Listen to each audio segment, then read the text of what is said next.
You're listening to Civic Media. You can tune into any of our live shows on any radio station across the state with the Civic Media app. Find us in your phone's app store and listen anytime, anywhere. This is your WMDX Daily News Roundup for Mad Radio 92.7 FM and 1580 AM in Madison. The Packers are in Indy. Hi, I'm Mike Clemens at the NFL Scouting Combine in Indianapolis, where over 300 of the top college football players will work out and interview with teams. Packers GM Brian Gutekunst doing interviews with the media, asked about free agents like defensive end Myles Garrett or wide receiver Devontae Adams. A number of Wisconsin Badger players here, like Jack Nelson. College basketball, Wisconsin slipped from 11th to the 12th ranked team in the nation in the AP Top 25 after that loss in overtime to Oregon. They play Washington tonight at the Kohl Center. Marquette now ranked 22nd after losing 4 of their last 6 games. They host Providence tomorrow night at 6. The Bucks on the road in Houston tonight against the Rockets. Baseball, Brewers outfielder Blake Perkins says he was taking live batting practice against Freddie Peralta when a fastball struck him just below the right knee, fracturing his shin bone. Perkins expects to be out until early May. With sports, I'm Mike Clemens.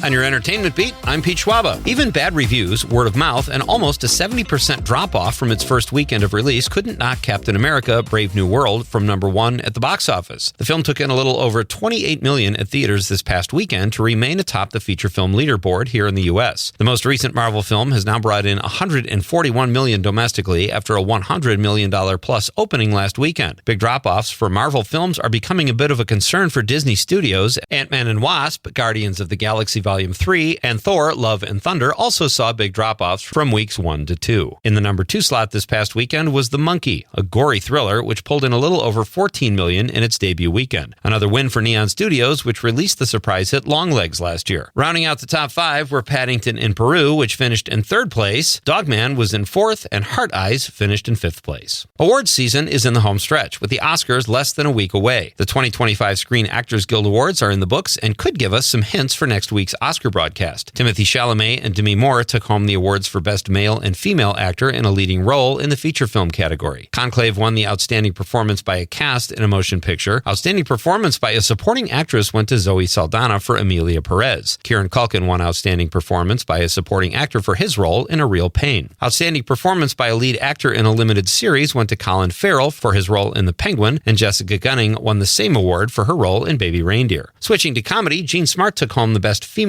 Acting Award for Hacks, and Martin Short won in the same category for a male actor for Only Murders in the Building. Only Murders also won Best Ensemble in a Comedy. Outstanding Performance by an Ensemble in a Drama Series went to Shogun. Not a huge surprise there. Here's a Pete pick if you're looking for something to watch on the small screen. The Gorge, starring Miles Teller and Anna Joy Taylor, is a thriller about 2 snipers standing watch over a mysterious foggy patch of land between 2 watchtowers. The 2 find out they might just be guarding the gates of hell and are not supposed to ask questions or even communicate with each other. They do, and fall in love. The film isn't perfect and drags during the romance scenes, but the concept is fun. Is it a great film? No, but it is a great Netflix movie. If you think for 1 second that being the son of Arnold Schwarzenegger and Maria Shriver will help you get roles in Hollywood, you are mistaken, at least according to the son of Arnold Schwarzenegger and Maria Shriver. Patrick Schwarzenegger insists he did not get his role in season 3 of White Lotus because he's a Nepo baby, adding that people don't realize he took acting lessons for 10 years and put on plays in high school.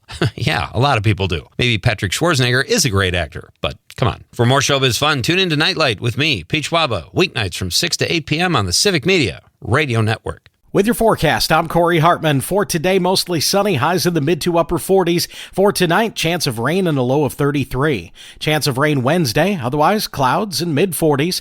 For Thursday, partly sunny, 42. Friday, partly sunny and windy with highs in the upper 40s. It's 39 at our studios. That's your WMDX Daily News Roundup from Civic Media. Subscribe to this podcast on Spotify, Apple, or wherever you find your podcasts. Find more news at mad.radio. The national news cycle never stops, but it can be hard to find news about your local community. Civic Media is dedicated to providing quality local and state news coverage across Wisconsin. With the Civic Media app, you can get notifications about local stories that matter to you and your community. Find the free Civic Media app in your phone's app store and choose notifications from the menu to tell us what kind of news you want to hear about.